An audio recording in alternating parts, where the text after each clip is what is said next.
Welcome to Surya tutorials. तो कैसे हो आप लोग। आज हम लोग जो है क्लास 10th के केमिस्ट्री के चैप्टर नंबर 2 जो कि हमारा एसिड बेसिस एंड सॉल्ट है उसके assertion and reason based questions को सॉल्व करेंगे। तो यहाँ पर हम लोग जितने भी क्वेश्चंस को सॉल्व करेंगे वो आपके 2023 के बोर्ड एग्ज़ाम्स के पॉइंट ऑफ व्यू से बहुत इंपॉर्टेंट होंगे। तो चलिए स्टार्ट करते हैं। तो सबसे पहले हम लोग जो है ये समझ लेते हैं कि आखिर असर्शन और रीज़न बेस्ड क्वेश्चंस क्या होते हैं। तो देखिए इन क्वेश्चंस में हमारे पास दो स्टेटमेंट गिवन होती हैं।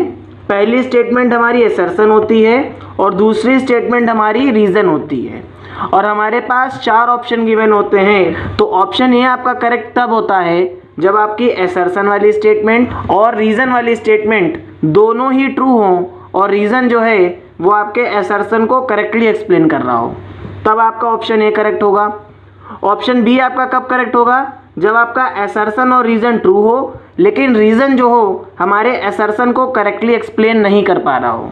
ऑप्शन सी आपका कब होगा, जब आपका असर्शन तो ट्रू हो लेकिन रीज़न फॉल्स हो। और ऑप्शन डी आपका कब होगा, जब आपका असर्शन फॉल्स हो और रीज़न ट्रू हो। तो आई होप आप लोगों को जो है असर्शन और रीज़न बेस्ड क्वेश्चंस का आइडिया हो गया होगा। अब हम लोग जो है क्वेश्चंस को सॉल्व करते हैं। क्वेश्चन नंबर 1, तो देखिए असर्शन में क्या बोल रहा है, acids are two substances which turns blue litmus solution to red. तो देखिए एसिड्स हमारे ऐसे सब्सटेंस होते हैं जो ब्लू लिटमस सोल्यूशन को रेड कलर में कन्वर्ट कर देते हैं। तो देखिए हमारी असर्शन वाली स्टेटमेंट बिल्कुल करेक्ट हो गई। रीज़न को देखते हैं, acids give more OH ions in aqueous solution. तो क्या आपके एसिड जो है OH आयंस की फॉर्मेशन करते हैं, तो हमारी ये रॉन्ग स्टेटमेंट हो गई। भाई एसिड्स आपके H पॉजिटिव आयंस की फॉर्मेशन करते हैं। तो यहाँ पे क्या हुआ, आपका असर्शन तो ट्रू है लेकिन रीज़न आपका क्या हो गया, फॉल्स हो गया। तो ऑप्शन सी आपका क्या हो जाएगा, करेक्ट आंसर हो जाएगा। क्लियर हो रहा है कि नहीं क्लियर हो रहा है। Question number 2, assertion magnesium hydroxides react with metal hydrogen carbonate. तो देखिए क्वेश्चन में क्या बोल रहा है कि मैग्नीशियम हाइड्रोक्साइड ये क्या है बेटा, हमारा एक बेस है जो हमारा मेटल हाइड्रोजन कार्बोनेट के साथ रिएक्ट कर रहा है। तो आप लोगों को मैंने पढ़ाया था कि बेस कभी भी हमारे मेटल हाइड्रोजन कार्बोनेट के साथ रिएक्ट नहीं करते हैं। तो देखिए हमारी असर्शन वाली स्टेटमेंट क्या हो गई, फॉल्स हो गई। तो रीज़न से तो हमें कुछ लेना ही देना नहीं है ना।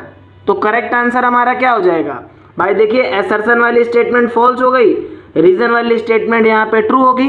तो हमारा करेक्ट आंसर क्या हो जाएगा, दैट इज ऑप्शन डी। अब हम लोग जो है अपने नेक्स्ट क्वेश्चन को देखते हैं, that is question number 3, assertion pure water is neither acidic nor basic.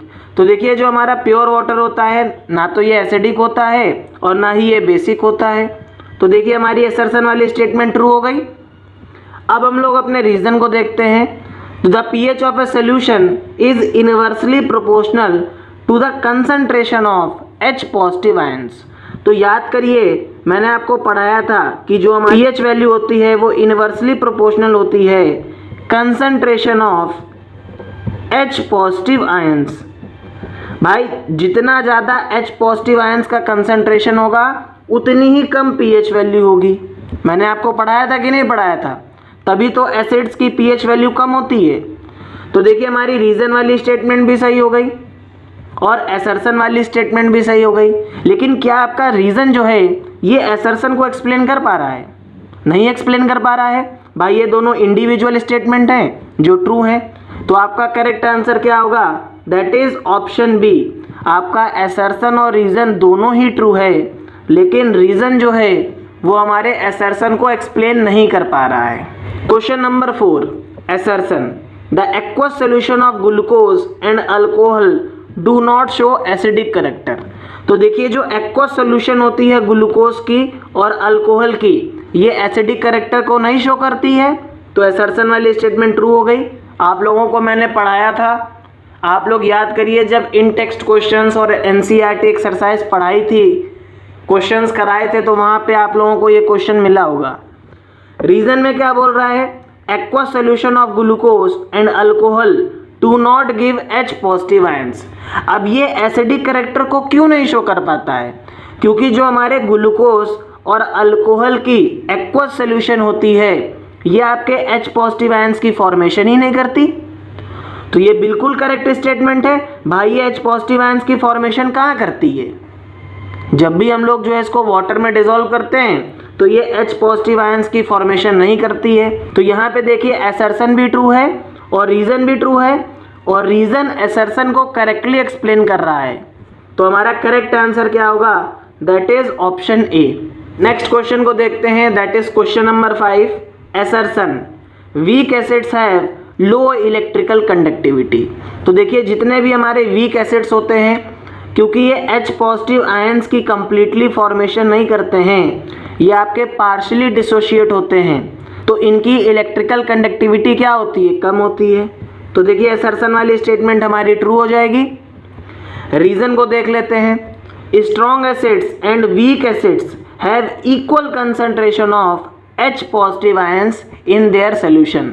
तो क्या ऐसा होता है कि स्ट्रॉन्ग एसिड्स और वीक एसिड्स दोनों के पास इक्वल कंसंट्रेशन होती है H पॉजिटिव आयंस की? ये रॉन्ग स्टेटमेंट हो गई भाई। स्ट्रॉन्ग एसिड्स के पास H पॉजिटिव आयंस की कंसंट्रेशन ज़्यादा होगी, लेकिन जो वीक एसिड्स होंगे इनके पास H पॉजिटिव आयंस की कंसंट्रेशन कम होगी। तो देखिए असर्शन वाली स्टेटमेंट ट्रू है, लेकिन रीज़न वाली स्टेटमेंट क्या है? फॉल्स है। तो हमारा करेक्ट आंसर क्या होगा? That is option C. Next question को देखते हैं, that is question number 6। Assertion में क्या बोल रहा है? The chemical formula of bleaching powder is CaOCl। तो देखिए क्या आपका ब्लीचिंग पाउडर का केमिकल फॉर्मूला CaOCl होता है?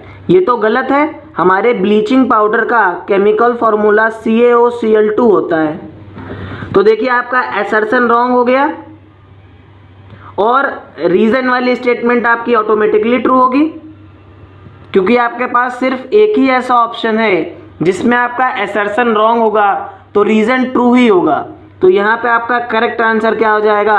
दैट इज ऑप्शन डी, कि आपका असर्शन रॉन्ग है लेकिन रीज़न आपका क्या है? ट्रू है। तो याद रखिएगा, कभी भी अगर आपको इस तरीके का क्वेश्चन मिलता है असर्शन और रीज़न बेस्ड क्वेश्चन में कि आपका असर्शन वाली स्टेटमेंट फॉल्स हो जा रही है, तो आपको चेक करने की भी ज़रूरत नहीं है और आंख बंद करके आपको ऑप्शन डी टिक कर देना है, क्योंकि सिर्फ एक ही ऐसा ऑप्शन होगा जिसमें आपका असर्शन वाली स्टेटमेंट गलत होगी। ओके, क्वेश्चन नंबर 7 को देखते हैं। Assertion plaster of Paris is stored in A moisture proof container. तो देखिए असर्शन में क्या बोल रहा है कि जो हमारी प्लास्टर ऑफ पेरिस होती है इसको हम लोग जो है बेटा मॉइस्चर प्रूफ कंटेनर में रखते हैं।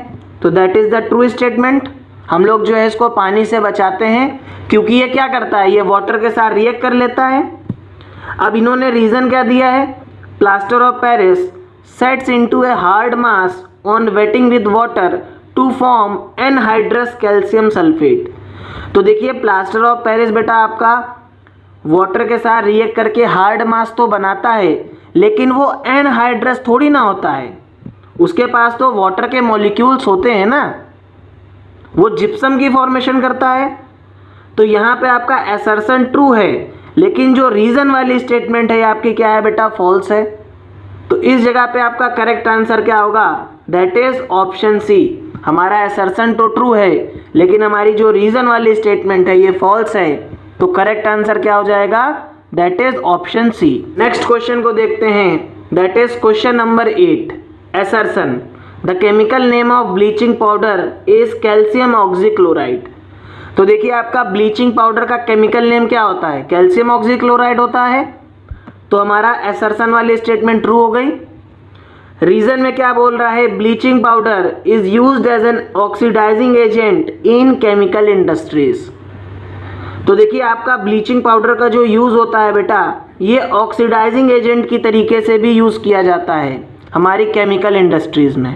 तो आपका असर्शन भी ट्रू है और रीज़न भी ट्रू है, लेकिन रीज़न जो है असर्शन के साथ कोई भी रिलेशन को नहीं रख रहा है, ये उसको करेक्टली एक्सप्लेन नहीं कर पा रहा है। ये दोनों इंडिविजुअल स्टेटमेंट्स हैं। तो यहाँ पे आपका कौन सा करेक्ट ऑप्शन होगा? That is option B. Next question को देखते हैं, that is question number 9। Assertion the process of dissolving an acid और a base in water is highly exothermic. तो देखिए जब हम लोग एसिड और बेस को वाटर में डिसॉल्व करते हैं अलग अलग, तो ये हाईली एक्सोथर्मिक प्रोसेस होती है। तो हमारी ट्रू स्टेटमेंट हो गई। कभी भी आप लोग चेक करके देखिएगा, आप लोग लैब में जा करके चेक करोगे, बीकर एकदम से गर्म हो जाएगा। रीजन क्या दे रहे हैं, water must always be added slowly to acid with constant stirring. अब रीजन में क्या बोल रहे हैं कि जो आपका वाटर है इसको आप लोग जो है स्लोली ऐड करिए एसिड के साथ, और बार बार जो है अपने बीकर को घुमाते रहिए। अदरवाइज क्या होता है बेटा, ये रिएक्शन इतना ज़्यादा एक्सोथर्मिक होता है कि सम टाइम आपका जो बीकर है वो ब्रेक कर जाता है, और जो भी ह्यूमन बींग्स होते हैं, जो भी स्टूडेंट्स उसको पकड़े होते हैं, वो एसिड बर्न से सफ़र करते हैं। तो देखिए आपका असर्शन वाली स्टेटमेंट भी ट्रू हो गई, रीज़न वाली स्टेटमेंट भी ट्रू हो गई, और रीज़न जो है आपके असर्शन को करेक्टली एक्सप्लेन कर रहा है, क्योंकि भाई हमारी एक्सोथर्मिक रिएक्शन है। तो आप लोग क्या करोगे, वाटर को धीरे धीरे ऐड करोगे और उसको घुमाते भी रहोगे, जिससे जो है बीकर ब्रेक ना करे। तो यहाँ पे क्या होगा, ऑप्शन ए आपका क्या हो जाएगा, करेक्ट आंसर हो जाएगा। नेक्स्ट क्वेश्चन को देखते हैं, that is question number 10, assertion phenolphthalein is an acid base indicator. तो देखिए आपका जो फेनोल्फथलीन होता है बेटा, ये आपका क्या है, एक एसिड बेस इंडिकेटर है। तो हमारा असर्शन वाली स्टेटमेंट ट्रू हो गई। रीजन में क्या बोल रहा है, phenolphthalein gives different colours in acidic और बेसिक मीडियम। तो जो हमारा फेनोल्फथलीन है, जब ये एसिड के कांटेक्ट में आता है और बेस के कांटेक्ट में आता है, तो ये डिफरेंट कलर्स देता है। तो ये भी स्टेटमेंट हमारी ट्रू है। लेकिन क्या रीजन वाली स्टेटमेंट असर्शन वाली स्टेटमेंट को एक्सप्लेन कर पा रही है? क्या ये बता पा रही है कि फेनोल्फथलीन हमारा एसिड बेस इंडिकेटर क्यों है? नहीं बता पा रही है।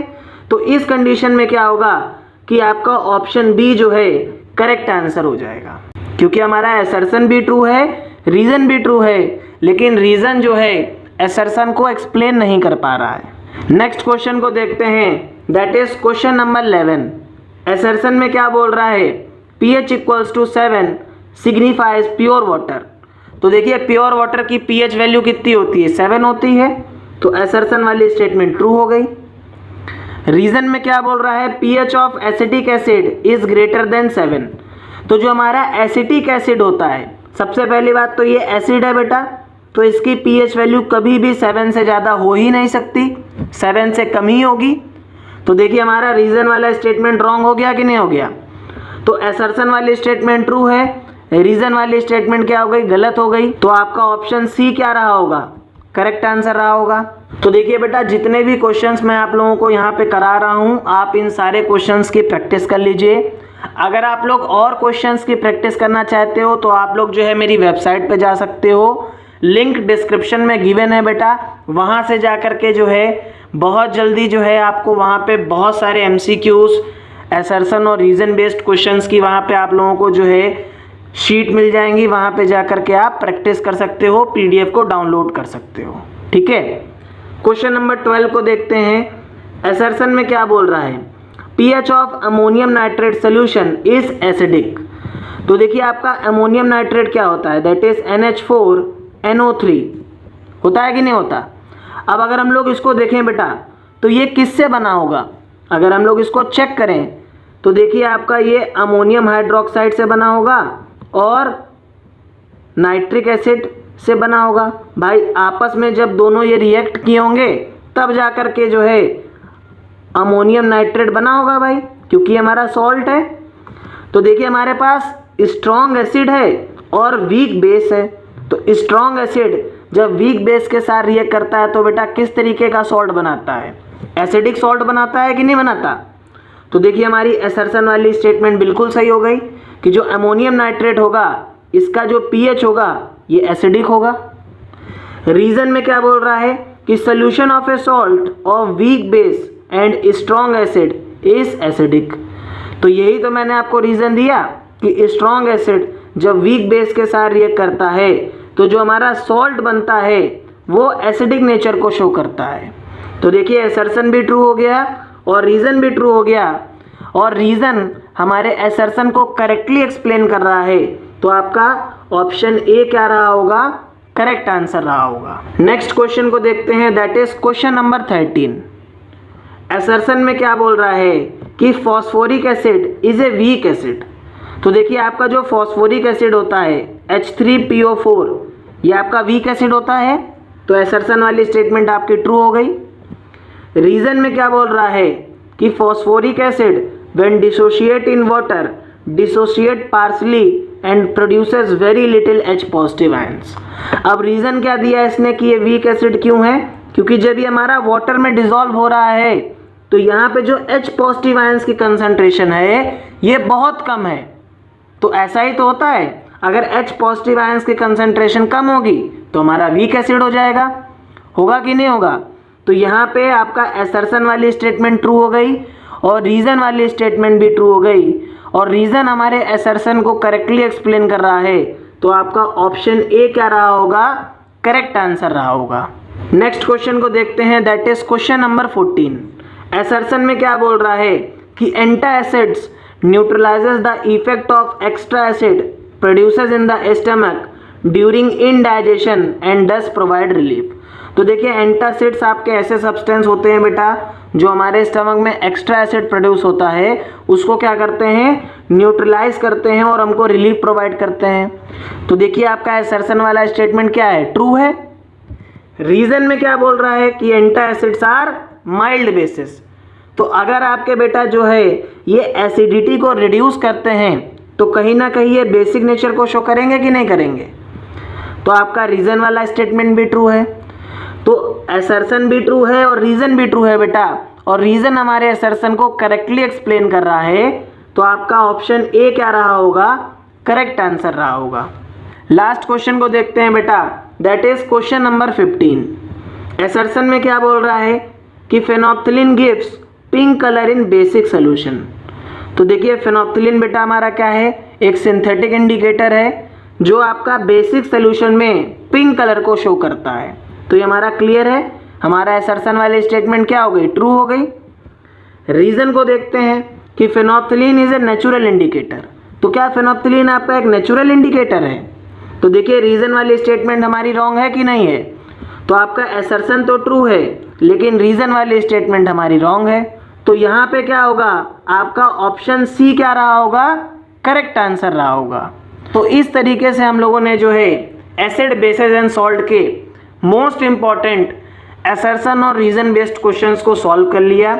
अगर इसी तरीके के क्वेश्चंस की आप लोगों को प्रैक्टिस करनी है तो बेटा डिस्क्रिप्शन में जो है मेरी वेबसाइट की लिंक गिवन है, आप लोग वहाँ पे जा कर के और क्वेश्चंस की प्रैक्टिस कर सकते हो, पीडीएफ को डाउनलोड कर सकते हो। साथ ही साथ अगर आप लोगों को वीडियो अच्छा लगा हो तो प्लीज़ चैनल को सब्सक्राइब करो यार, आप लोग जो है बेटा चैनल को सब्सक्राइब नहीं करते हो। अगर वीडियो अच्छा लगता है तो प्लीज़ सब्सक्राइब करो। मैं क्लास 9, 10th, 11th, 12th पूरी साइंस आप लोगों को कवर अप कराऊंगा। थैंक यू सो मच, मिलते हैं नेक्स्ट वीडियो में।